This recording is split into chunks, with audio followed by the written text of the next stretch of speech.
Welcome to studio S news bulletin ముందుగా headlines.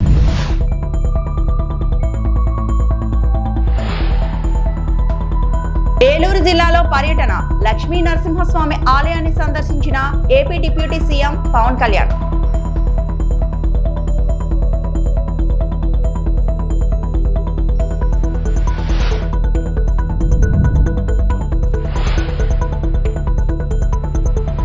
మూడు రోజుల పర్యటన. రేపు పులివెందులకు వైఎస్ జగన్.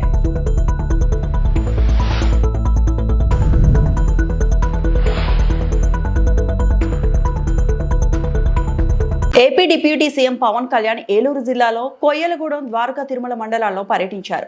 రాజమహేంద్రవరం, మధురపొడి వరకు ప్రత్యేక విమానంలో వచ్చిన ఆయన అక్కడ నుంచి రోడ్డు మార్గం ద్వారా కొయ్యలగూడెం మండలం రాజవరం చేరుకున్నారు. అక్కడ పర్యటించి గ్రామస్తులతో మాట్లాడారు. ఈ సందర్భంగా రాజవరంలో రోడ్డు నిర్మాణం చేపట్టాలని గ్రామస్తులు పవన్ కళ్యాణ్ దృష్టికి తీసుకెళ్లారు.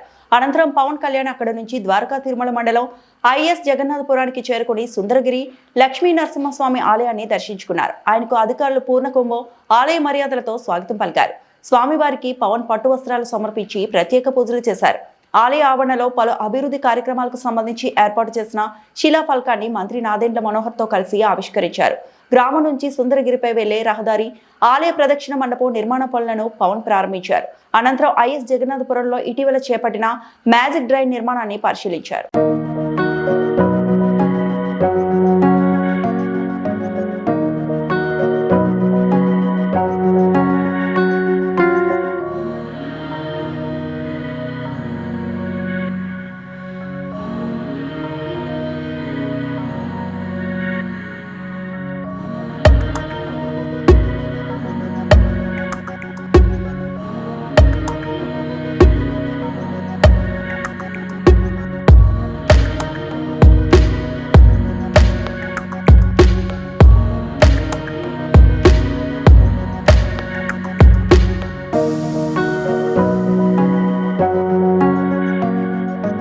ఆంధ్రప్రదేశ్ మాజీ ముఖ్యమంత్రి వైఎస్ఆర్ కాంగ్రెస్ పార్టీ అధ్యక్షుడు వైఎస్ జగన్ 2 రోజుల పర్యటన కోసం మంగళవారం పులివెందుల రానున్నారు. కూటమి ప్రభుత్వ నిర్వాహకం కారణంగా దారుణంగా నష్టపోయిన అరటి రైతుల పరామర్శతో పాటు పలు సామాజిక కార్యక్రమాల్లో పాల్గొనున్నారు. జగన్ బెంగళూరులో తన నివాసం నుంచి మంగళవారం మధ్యాహ్నం బయలుదేరి హెలికాప్టర్ ద్వారా సాయంత్రం 4 గంటల ప్రాంతానికి పులివెందులు చేరుకోనున్నారు. అక్కడ నుండి రోడ్డు మార్గం ద్వారా బాక్రాపురంలోని క్యాంపు కార్యాలయానికి వస్తారు. సుమారు 3 గంటల పాటు క్యాంపు కార్యాలయంలో పలువురు కలవనున్నారు.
భగవాన్ సత్యసాయి 100వ జయంతి వేడుకల్లో కేంద్ర మంత్రి రామ్మోహన్ నాయుడు లవ్వాల్ సర్వాల్ అందరినీ ప్రేమించు అందరినీ సేవించు అన్న భగవాన్ సత్యసాయి బాబా వారి మార్గాన్ని ప్రతి ఒక్కరూ అనుసరించి మానవ సేవే మాధవ సేవగా జీవితాన్ని గడపాలని కేంద్ర మంత్రి కింజరాపు రామ్మోహన్ నాయుడు పిలుపునిచ్చారు. శ్రీకాకుళం నగరంలో ప్రధాన సత్యసాయిబాబా ఆలయంలో ఘనంగా జరిగిన బాబావారి శత జయంతి వేడుకలను ఆయన ముఖ్య అతిథిగా హాజరై స్వామివారి విగ్రహానికి పూలమాలలు వేసి నివాళులర్పించారు. స్వామివారి విగ్రహానికి పూలమాలలు వేసి ఆలయ కమిటీ సభ్యులతో కలిసి జన్మదిన కేక్ను కత్తిరించారు. రాష్ట్ర ప్రభుత్వం ఈ జయంతిని రాష్ట్ర వేడుకగా ప్రకటించిందని, పుట్టపర్తిలో జరిగే వేడుకల్లో రాష్ట్రపతి సహా పలువురు ప్రముఖులు పాల్గొన్నారని ఆయన తెలిపారు. కరువు సీమలో మంచినీరు, ప్రపంచ స్థాయి విద్య, ఉచిత వైద్య సేవలు అందించిన మహనీయుడు సాయిబాబా అని కొనియాడిన మంత్రి ఆయనను పూజించడం అంటే ఆయన ఆచరించి చూపించిన సేవా మార్గంలో పయనించడమేనని పేర్కొన్నారు. భావితరాలకు ఆదర్శమూర్తుల జీవితాలను తెలియజేస్తున్న తల్లిదండ్రులను ఆయన ఈ సందర్భంగా ప్రశంసించారు. భగవాన్ శ్రీ సత్యసాయి బాబా గారికి, భగవాన్ శ్రీ సత్యసాయి బాబా గారికి, భగవాన్ శ్రీ సత్యసాయి బాబా గారికి. పెద్దలు జిల్లా కలెక్టర్ గారు, అలాగే మన సత్యసాయి సేవా సంఘానికి జిల్లాకు నడిపిస్తున్నటువంటి అధ్యక్షులు, ఆర్డీఓ గారు, ఈ కార్యక్రమానికి విచ్చేసినటువంటి కుటుంబ సభ్యులు, సత్యసాయి బాబా గారి తాలూకా కుటుంబ సభ్యులు, ఇక్కడ ఉన్నటువంటి డివోటీస్ పిల్లలు అందరికీ కూడా మరొకసారి నా హృదయపూర్వక నమస్కారాలు తెలియజేసుకుంటున్నాను. దానితో పాటు భగవాన్ శ్రీ సత్యసాయి బాబా గారి 100వ సంవత్సరం శత జయంతి ఉత్సవాల సందర్భంగా ప్రతి ఒక్కరికి కూడా హృదయపూర్వకమైనటువంటి శుభాకాంక్షలు కూడా తెలియజేసుకుంటున్నాను. ఈ రోజు ఇదే కార్యక్రమం రాష్ట్ర ప్రభుత్వం అధికారికంగా పుట్టపర్తిలో చంద్రబాబు నాయుడు గారి సమక్షంలో, అలాగే దేశ ఉప రాష్ట్రపతి గారి సమక్షంలో చాలా అద్భుతంగా వైభవంగా పుట్టపర్తిలో కూడా కార్యక్రమం జరుగుతుంది. ఆ సందర్భంలో వాళ్ళు పుట్టపర్తికి పిలిచినా సరే మన శ్రీకాకుళం జిల్లాలో ఇక్కడ ఉన్నటువంటి భక్తులందరితో కూడా మీ అందరితో ఈ యొక్క శుభ సందర్భం జరుపుకోవాలని ఆలోచనతో ఈ రోజు విచ్చేశారు. ఆ ఆనందాన్ని ఇస్తున్నటువంటి భక్తులందరికీ కూడా మరొకసారి నా ధన్యవాదాలు కూడా ఈ సందర్భంగా తెలియజేసుకుంటున్నాను. ఎప్పటి నుంచో నాకు ఉండేది. జనసేన పార్టీ ప్రతి కార్యకర్తకు గుండె ధైర్యంగా నిలబడిందని ఆ పార్టీ రాష్ట్ర ప్రధాన కార్యదర్శి ఎమ్మెల్సీ నాగబాబు అన్నారు. ప్రమాదవశాత్తు మృతి చెందిన జనసేన క్రియాశీల కార్యకర్తల కుటుంబాలకు తాడేపల్లిలో ఆయన బీమా చెక్కులు అందజేశారు. కోట్లాది మంది ఆత్మీయంగా అభిమానించే శ్రీ పవన్ కళ్యాణ్ కు స్థాపించిన జనసేన పార్టీ ఈ రోజు ప్రతి కార్యకర్తకు గుండె ధైర్యంగా నిలబడిందని జనసేన పార్టీ రాష్ట్ర ప్రధాన కార్యదర్శి ఎమ్మెల్సీ కె నాగబాబు స్పష్టం చేశారు. ఆదివారం తాడేపల్లిలో జరిగిన ప్రమాద బీమా చెక్కుల పంపిణీ కార్యక్రమంలో వేర్వేరు ప్రమాదాల్లో మృతి చెందిన 220 మంది క్రియాశీలక కార్యకర్తలకు సంబంధించి వారి కుటుంబాలకు 5 లక్షల చొప్పున 11 కోట్ల విలువైన చెక్కులు పంపిణీ చేశారు. అనంతరం నాగబాబు మాట్లాడుతూ భుజాలపై జెండా మోసే ప్రతి కార్యకర్త కుటుంబానికి అండగా ఉండాలని జనసేన అధ్యక్షులు పవన్ కళ్యాణ్ ప్రవేశపెట్టిన ప్రమాద బీమా ద్వారా ఇప్పటి వరకు 1400 మందికి పైగా కార్యకర్తల కుటుంబాలకు 46.73 కోట్లు అందజేసినట్లు వెల్లడించారు. తమ కుటుంబ సభ్యుడిని కోల్పోయి దుఃఖంలో ఉన్న వారికి ప్రమాద బీమా ద్వారా ఆర్థిక సహాయం అందజేయడం ఆ కుటుంబానికి మేమున్నామని ఇస్తున్న భరోసా లాంటిదన్నారు. ప్రమాదవశాత్తు ప్రాణాలు కోల్పోయిన 893 మంది జన సైనికులు, వీర మహిళల కుటుంబాలకు అందించిన బీమా 44.65 కోట్లు కాగా, ప్రమాదాల ద్వారా గాయాల పాలైన 533 మందికి 2.8 కోట్ల రూపాయలతో కలిపి ఇప్పటి వరకు మొత్తం 46.73 కోట్ల బీమా ద్వారా అందజేసినట్లు తెలిపారు. 1 కాదు 2 కాదు, ఏకంగా ఒకేసారి 220 కుటుంబాలకు 11 కోట్ల విలువైన ప్రమాద బీమా చెక్కులను జనసేన పార్టీ క్రియాశీలక సభ్యుల కుటుంబాలకు అందించింది. సో ఈ క్రియాశీలక సభ్యత్వం తీసుకున్న వాళ్ళకి ఖచ్చితంగా వాళ్ళకి బీమా సదుపాయం అందాలని చెప్పి పవన్ కళ్యాణ్ గారు తీసుకున్న నిర్ణయం ఈరోజు ఆపద సమయంలో కష్టంలో ఎంత ఉపయోగపడుతుందంటే ఇక్కడున్న మా అందరికీ తెలుసు. రిసీవ్ చేసుకున్నటువంటి ఈ యొక్క సహాయాన్ని అందుకున్నటువంటి ప్రతి ఒక్కరికి తెలుసు. ఇప్పటి వరకు జనసేన అందించిన బీమా వివరాలు, చనిపోయిన జన సైనికులు, వీర మహిళలు 893 మంది, అందించిన బీమా మొత్తం 44.65 కోట్లు. అలాగే యాక్సిడెంట్ కేసుల్లో లబ్ధి పొందిన వాళ్ళు 533. ఆ లబ్ధిని అందుకున్నటువంటి వాళ్ళు అందుకున్నటువంటి మొత్తం 2,08,61,424 రూపాయలు. మొత్తం ఇన్సూరెన్స్ విలువ 46,73,61,424. సో మన జనసేనాని ఆంధ్రప్రదేశ్ ఉప ముఖ్యమంత్రి గారు ఆయన ప్రతి కార్యకర్తల గుండెల్లో ఉంటారు. ప్రతి కార్యకర్త కోసం నిరంతరం ఆలోచించే వ్యక్తి. ఈరోజు ఎంతోమంది ఇక్కడికి వచ్చారు. వాళ్ళ బిడ్డలను పోగొట్టుకున్న వాళ్ళు, భర్తలను పోగొట్టుకున్న వాళ్ళు, భార్యలను పోగొట్టుకున్న వాళ్ళు, తల్లులను పోగొట్టుకున్న వాళ్ళు, వాళ్ళందరినీ చూస్తుంటే చెక్కు వాళ్ళకి ఎంతో కొంత ఉపయోగపడుతున్నాం అనేటువంటి తృప్తితో పాటు వాళ్ళని చూసి మాకు చాలా మనసు కలిచివేసింది. వాళ్ళందరికీ కూడా ఈ సందర్భంగా చెప్తున్నాం, జనసేన పవన్ కళ్యాణ్ అంటే పవన్ కళ్యాణ్ గారు కాదు, ప్రతి ఒక్కళ్ళలోనూ ఇక్కడ ఉన్న మా అందరిలోనూ పవన్ కళ్యాణ్ గారి స్పిరిట్ ఉంది. మేమందరం కూడా మీకు అందరికీ ఎప్పుడు అండగా ఉంటాం. అనకాపల్లి జిల్లా నర్సీపట్నంలో సినీ నటి అనుపమ పరమేశ్వరన్ సందడి చేశారు. శ్రీ సత్య షాపింగ్ మాల్ ను సినీ నటి అనుపమ పరమేశ్వరన్ చేతుల మీదుగా లాంఛనంగా ప్రారంభమైంది. శ్రీ సత్య షాపింగ్ మాల్ ప్రారంభోత్సవానికి ఆదివారం నర్సీపట్నంకు విచ్చేసిన సినీ నటి అనుపమ పరమేశ్వరన్ స్పీకర్ చింతకాయల అయ్యన్న పాత్రుడుకు ముందుగా జ్యోతి ప్రజ్వలన చేసి ప్రారంభించారు. షాపింగ్ మాల్లో పలు విభాగాలను పరిశీలించారు. అతి తక్కువ ధరలకే ఈ మాల్లో అన్ని రకాలు, అన్ని వర్గాల వారికి వస్త్రాలు లభిస్తాయన్నారు. షాపింగ్ మాల్ ప్రత్యేకమైన అధునాతన కలెక్షన్తో ఆకట్టుకుంటుందని, ప్రతి ఒక్కరూ సందర్శించాలని అనుపమ పరమేశ్వరన్ ఆకాంక్షించారు. తెలుగులో 2, తమిళ్లో 2 సినిమాలు నటిస్తున్నానని ఈ సందర్భంగా తెలియజేశారు. అనంతరం స్పీకర్ అయ్యన్న పాత్రుడు మాట్లాడారు.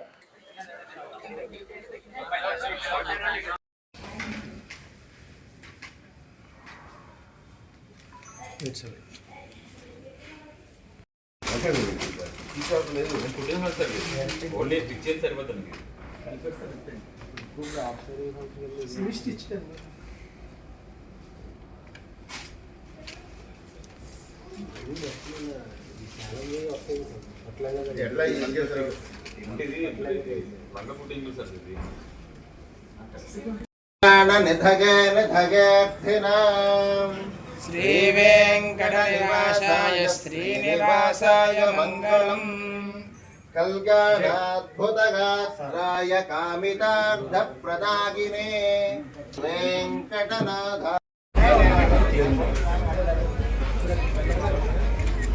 Ma'am ready ma'am. Ready sir, ready ma'am, ready smile. Ready sir, ready smile. Doctor BR Ambedkar Konaseema జిల్లా ముమ్మిడివరంలో అర్బన్ ప్రాథమిక ఆరోగ్య కేంద్రం ప్రారంభోత్సవాన్ని ఎమ్మెల్యే బుచ్చిబాబు, ఎంపీ గంటి హరీష్ మాధూర్, ఎమ్మెల్సీ పేరాబత్తుల రాజశేఖర్ అర్బన్ ప్రాథమిక ఆరోగ్య కేంద్రాన్ని ప్రారంభోత్సవం చేశారు. దాట్ల బుచ్చిబాబు మాట్లాడుతూ హాస్పిటల్ భవన సదుపాయానికి కావాల్సిన మౌలిక వస్తువులు అన్ని వెంటనే సమకూర్చుతానని, హాస్పిటల్కి అవసరమైన అధునాతన పరికరాలు, ఫర్నిచర్ సమకూరుస్తామని, వైద్యం కొరకు వచ్చే రోగులను ఆసుపత్రి సిబ్బంది గౌరవంగా ఆహ్వానించాలని చెప్పారు. హరీష్ మాధుర్ మాట్లాడుతూ ముమ్మిడివరం నగర పంచాయతీ అర్బన్ ప్రైమరీ హెల్త్ సెంటర్ నిర్మాణం కొరకు 98,50,000 రూపాయలతో హెల్త్ సెంటర్ ఏర్పాటు చేయడం జరిగిందని, హెల్త్ సెంటర్ కు వచ్చే ప్రతి ఒక్కరిని గౌరవంతో చికిత్స చేసి హాస్పిటల్ కు వచ్చే వారికి సరైన వైద్యం అందించాలని అన్నారు. హాస్పిటల్ చేరుకునే రహదారి అభివృద్ధికి 19 లక్షలు మంజూరు చేస్తారని తెలియజేశారు. అన్ని సదుపాయాలు ఉండే విధంగా కూడా కన్స్ట్రక్షన్ చేయడం జరిగింది. అలాగే ప్రతి రూమ్ కూడా మేము చూసాం ఎక్కడి నుంచి ల్యాబ్ టెస్టింగ్ చేస్తారో, ల్యాబ్ టెస్టింగ్ ఎక్విప్మెంట్, అలాగే దాని తర్వాత ల్యాబ్ టెక్నీషియన్ రూమ్ పెట్టడం, medical examination, reception, nursing rooms, అలాగే బెడ్స్ ఏమో 10 బెడ్లు ఏర్పాటు చేయడం జరిగింది. దాంతోపాటు అందుబాటులోనే టాయిలెట్స్ కూడా ఏర్పాటు చేయడం, రిసెప్షన్, ఫార్మసీ స్టోర్ రూమ్ అన్నీ కూడా చాలా వెల్ డిజైన్ చేసుకున్నారు. అన్నీ కూడా యాక్సెసిబుల్గా బాగున్నారు. అదేవిధంగా ఇక్కడ ప్రీమియర్గా మీకు హెల్త్ ఇష్యూస్ ఉన్నప్పుడు ల్యాబ్ టెస్టింగ్స్ ఇవన్నీ కూడా సదుపాయాలు ఉండే విధంగా చేశారు. చాలా ఈ నన్ను అడగడం కూడా మీరు అడిగింది ఏంటంటే ఇక్కడ ఉన్న కొంచెం రోడ్డు బాగాలేదు, వచ్చే రోడ్ అనేది వచ్చింది కాంపౌండ్ ఖచ్చితంగా దానికి అండ్ కాంపౌండ్ వాల్కి అన్నింటినీ కూడా మేము చేసి పెడతామంటే మీకు సందేహం. అలాగే ఈ అర్బన్ సెంటర్స్ అనేవి అన్ని మనకు ఆల్మోస్ట్ సుమారు అర్బన్ ప్రాథమిక ఆరోగ్య కేంద్రము ఈరోజు మన ఎంపీ గారు, ఎమ్మెల్యే గారు, ఎమ్మెల్సీ గారు ఓపెనింగ్ చేశారు. చాలా సంతోషకరమైన విషయం. సో మన అర్బన్ పిహెచ్సి అనేది అంటే ప్రాథమిక ఆరోగ్య కేంద్రం. సో ఇక్కడ మెయిన్గా మనము సో వ్యాధి రాకముందుగానే మెయిన్గా మన సర్వీసెస్ ఎలా ఉంటాయి అంటే వ్యాధి రాకముందే వ్యాధి ఉన్న మొదటి దశలోనే ఎక్కువగా గుర్తించి సో వాటిని ట్రీట్ చేయడం జరుగుతుంది. ఇక్కడ ముఖ్య ఉద్దేశం ఇదే అన్నమాట. మన సో గౌరవ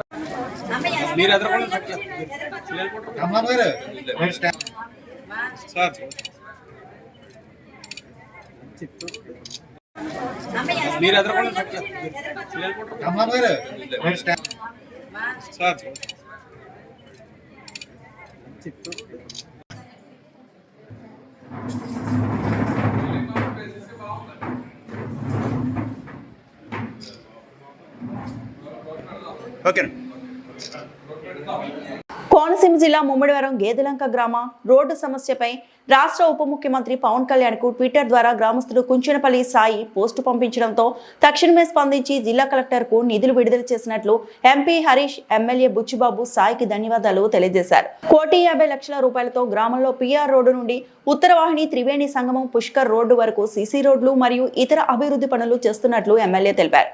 ఎంపీ హరీష్ మాధుర్ మాట్లాడుతూ గ్రామస్తుడు మీ సమస్య పవన్ కళ్యాణ్ దృష్టికి తీసుకెళ్లడం, వెంటనే నిధులు మంజూరు కావడం సాయికి అభినందనలు తెలిపారు. మా తండ్రి దత్తత గ్రామం గేదెలంక ప్రతి సమస్యపై కూటమి ప్రభుత్వంగాను అభివృద్ధికి అండగా నిలుస్తామని ఆయన తెలిపారు.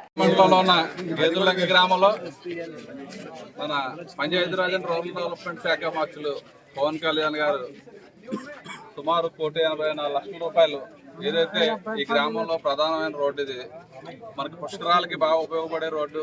ప్రజలందరూ కూడా ఈ రైతులందరూ కూడా లంకలోకి వెళ్ళి ఏదైతే హార్టికల్చర్ పంటలు పండించారో వారందరికీ ఉపయోగపడాలనే ఉద్దేశంతో మరి పవన్ కళ్యాణ్ గారు శాంక్షన్ ఇవ్వడం, ఈ రోజు గౌరవ ఎంపీ గారు మేము కూడా శంకుస్థాపన కార్యక్రమంలో పాల్పంచుకోవడం. ఎందుకంటే వచ్చే 2027 పుష్కరాల్లో ఈ మన నియోజకవర్గంలో మొట్టమొదటిగా కొండలేశ్వరం తర్వాత అత్యధికంగా వచ్చేది మన గేదెలంక, తర్వాత మురమల గ్రామాలు. కాబట్టి ఈ గ్రామంలో ఉన్న వసతులన్నీ కూడా గౌరవ ముఖ్యమంత్రి గారు కూడా ఆల్రెడీ మరి అన్ని డిపార్ట్మెంట్లని పంపి సర్వే చేయించి వచ్చిన భక్తులందరికీ అన్ని సౌకర్యాలు కల్పించాలనే ఉద్దేశంతో ఇప్పటి నుంచి కార్యాచరణ చేయడంలో ఇది కూడా పవన్ కళ్యాణ్ గారు పెద్ద మనసుతో మన సోదరుడు ట్విట్టర్లో పెడితే ఇది ప్రజలందరికీ ఉపయోగపడుతుందన్న ఉద్దేశంతో వెంటనే ఇమీడియట్ గా కలెక్టర్ గారికి ఫోన్ చేసి శాంక్షన్ ఇవ్వమని చెప్పారు.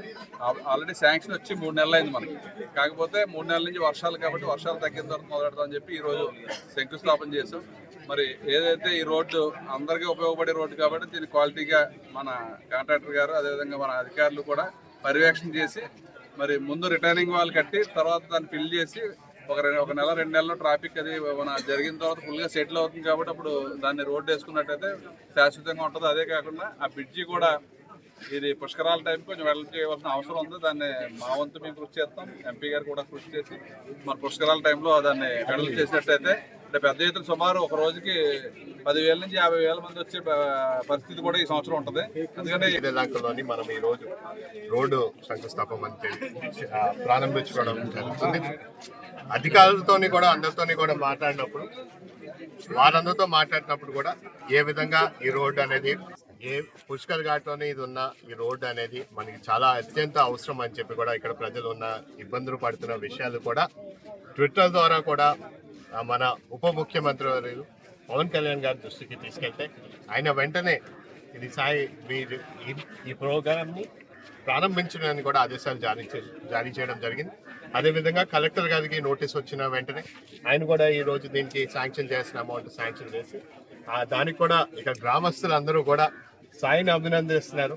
ఈ రోడ్డు ఏ విధంగా ఉందో పరిస్థితిని కూడా ఆయన ట్విట్టర్ ద్వారా తీసుకెళ్లి ఆయన దృష్టికి తీసుకెళ్ళినందుకు. అదేవిధంగా ఇది కార్యక్రమాలు కొన్ని ఇంకా ఉండిపోయాయి. మన జమి గారు మాట్లాడుతూ ఆయన కూడా చెప్పారు, నాన్నగారు ఏ విధంగా ఈ గ్రామాన్ని దత్తకు తీసుకుంటూ ఇక్కడ ఉన్న ప్రతి సమస్యని కూడా మనం పరిష్కరించాలి. ఇంకా చాలా వరకు రోడ్లు అధనీయంగా ఉన్నాయి, అవన్నీ కూడా మనం త్వరలోనే మనం పూర్తి చేయాలని చెప్పారు. మేము ఖచ్చితంగా మీరు ఎప్పుడు కూడా మా దృష్టికి వచ్చినప్పుడు మాతో మాట్లాడినప్పుడు ఏదైనా మీరు ఉన్న డ్రైన్ సమస్యలు అన్నింటినీ బీసీలను మోసం చేసిన కాంగ్రెస్ ప్రభుత్వం వరంగల్ జిల్లా కలెక్టర్ కార్యాలయంలో ధర్నా నిర్వహిస్తున్న బీఆర్ఎస్ పార్టీ నర్సంపేట నాయకులు బీసీ రిజర్వేషన్ల పైన అధికారులకు అవగాహన లేకుండానే రిజర్వేషన్ ప్రక్రియ చేపట్టిన అధికారులు స్థానిక సంస్థల ఎన్నికల రిజర్వేషన్ ప్రక్రియ పూర్తి లోపభూయిష్టమైనదిగా బీఆర్ఎస్ పార్టీ ధర్నా. అసెంబ్లీ ఎన్నికలకు ముందు బీసీలకు 42% రిజర్వేషన్లు ఇచ్చి స్థానిక సంస్థల ఎన్నిక నిర్వహిస్తామని మేనిఫెస్టోలో హామీ ఇచ్చిన కాంగ్రెస్ పార్టీ బీసీలను మోసం చేసి నేడు హడావుడిగా ఎన్నికల ప్రక్రియ నిర్వహిస్తోంది.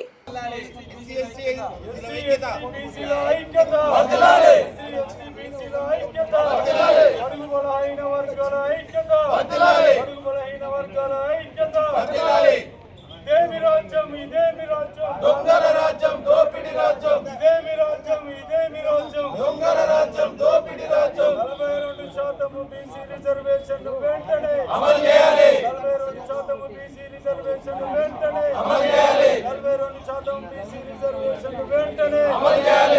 మార్కెట్ కమిటీ మాజీ చైర్మన్ ఈరోజు కలెక్టరేట్లో అన్ని పార్టీలతోనే సమావేశము ఉందని మాకు సమాచారం ఇవ్వడం జరిగింది. దానిలో భాగంగానే మా యొక్క నాయకత్వం అంతా కూడా కలెక్టరేట్ సమావేశానికి హాజరవడం జరిగింది. దానిలో అధికారులు చెప్పిన తీరు చూస్తే మాకు బీసీలకు తీవ్ర స్థాయిలో అన్యాయం జరిగిందనేది మేమంతా కూడా వ్యతిరేకించడం జరిగింది. వారు చెప్పే పద్ధతులలో ఏ రేషియో ప్రకారంగా మీరు రిజర్వేషన్ను అమలుపరచాలంటే వారి దగ్గర సమాధానం ఏం లేదు. తీరా చూస్తే వారు ఏమంటారంటే 46 జీవో ప్రకారంగా మేము మిమ్మల్ని ఇక్కడికి పిలవడం జరిగింది, ఓన్లీ డ్రా సిస్టమ్ తప్ప మా దగ్గర ఏం లేదు, అది మీరు ఏమున్నా కమిషనర్ను అడగాల్సింది, పంచాయతీ కమిషనర్ కాడి నుండి వచ్చిన రిపోర్ట్ ప్రకారంగా మేము చేస్తున్నాం అంటున్నారు. అధికారుల దగ్గర కూడా పూర్తి స్థాయిలో సమాచారం లేదు. మరి ఈ ప్రభుత్వము ఏం చేస్తున్నట్టు అధికారులకు కూడా పూర్తి స్థాయిలో సమాచారం లేని రీతిలో ఇవాళ ఎన్నికలు ప్రక్రియ జరుపుతూ ఉన్నారు. మరి ఇలాంటి మోసం చేసుకుంటూ ఎంతకాలం ఇంకా బీసీలను మోసం చేస్తారనేది మేము రేవంత్ రెడ్డి గారిని ప్రశ్నిస్తూ ఉన్నాం. పూర్తి స్థాయిలో గతంలో చేసిన దామాషా ప్రకారంగా కాకుండా బీసీలకు 24 సెన్సెక్స్ ప్రకారంగా మీకు రిజర్వేషన్ ప్రక్రియ చేస్తామనేది ఇప్పుడు ఎన్నికల దాంట్లో పొందపరచడం జరిగింది. దాన్ని తీరా చూస్తే 24% ఏమో 24 ఇయర్స్ సెన్సెక్స్ ఏమో కానీ 2011లో ఇచ్చిన దానికన్నా కూడా తగ్గించి మరి బీసీలను అనగదొక్కడానికి నాంది ఊనుకున్నాడు. ఇప్పుడు చూస్తే ఎగ్జాంపుల్ మా మండల్ ఖానాపూర్ మండలం, మా మండల్లో 21 గ్రామ పంచాయతీలు ఉన్నాయి. 21 గ్రామ పంచాయతీలలో మాకు బీసీలకు కేటాయించింది 2 గ్రామ పంచాయతీలు. అంటే 19 గ్రామ పంచాయతీలలో ఇతర కులాల వారు ఉన్నారా?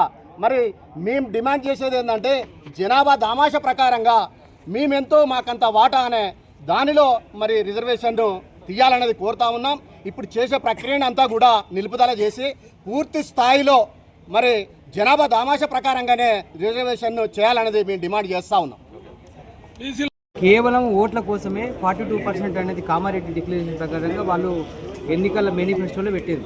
కానీ 42% అంటే దాన్ని అమలు చేసే క్రమంలో చెల్లని జీవోలు తీసుకొచ్చి కోర్టులు కొట్టేసే జీవోలు గవర్నర్ సంతకం లేకుండా క్యాబినెట్ అని చెప్పి కూరగాయలు ఆడుకున్నట్టు వాళ్ళు 42%కు జీవో తీసింది. అడ్వకేట్ జనరల్ హైకోర్టులో ఇది గవర్నర్ సంతకమైన జీవో అని అంటే నాకు తెలియదు అంటాడు. అంటే కోర్టు ఈజీగా కొట్టేసే జీవోలు మోసగించడానికి బీసీలను 42% తీసి అది సాధ్యం కాదని చెప్పి మళ్ళీ కేసీఆర్ తీసిన 23% కూడా ఇప్పుడు ఇస్తలేడు. ఇప్పుడు ఒక్కొక్క మండలంలో లెక్క తీసుకుంటే 23% కూడా అసలు తలా తోకలేని ఈ ప్రభుత్వ పాలసీ అధికారులు కూడా ఎంత నిర్లక్ష్యంగా అంటే కాగితం మేమందరం ఇట్లా పోస్ట్ గ్రాడ్యుయేట్లో చదువుకుంటున్నాం, గ్రాడ్యుయేట్స్ ఉన్నాం బీసీలలో. ఆమె ఎంతసేపు మాట్లాడితే జియో చదివి వినిపిస్తుంది. అంటే ఆ జియో మాకు తెలియదని కాదు, బయట పబ్లిక్ డొమైన్లో దొరికే జియో అని. అది జరిగింది ఏంటంటే ఈ 23% గంప గుత్తగా మొత్తం ఎస్సీ ఎస్టీలు బీసీలను ఒక గొర్రెల లెక్క వీళ్ళందరికీ 50% అంటే ఏ కులపోనికి ఏ వర్గానికి ఎంత పర్సెంట్ అనేది కనీసం. ఈ వార్తలు ఇంతటితో సమాప్తం.